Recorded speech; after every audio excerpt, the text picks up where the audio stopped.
আপনি যখন বিয়ে করবেন বললাম তো মেয়ের জাস্ট দিনদারিতা দেখবেন।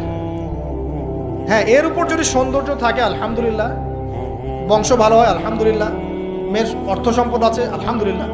যদি এগুলোর কোনোটাও না থাকে, দিনদারিতা থাকে, জাস্ট ওটাকে দেখেন, আর কিছু দেখার দরকার নেই, কিছু দেখার দরকার নেই।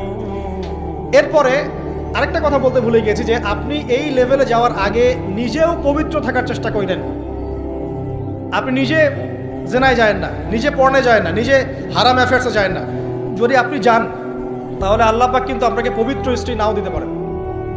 এটাই আল্লাহ পাকের নীতি যে একজন পবিত্র মানুষ পায়। ঠিক আছে, যে যেমন আল্লাহ পাক তাকে তেমন মিলিয়ে দেন, এটা আল্লাহ পাকের একটা সুন্নাহ। এর ব্যতিক্রম হতে পারে, কিন্তু আপনি যদি পবিত্র না থাকেন আপনি পবিত্র স্ত্রী নাও পেতে পারেন। তা আপনি আগে নিজে পবিত্র থাকেন, তারপরে আপনি এখন মেয়ে দেখেন। আলহামদুলিল্লাহ বললাম, দিনদারিতা প্রাধান্য দেন।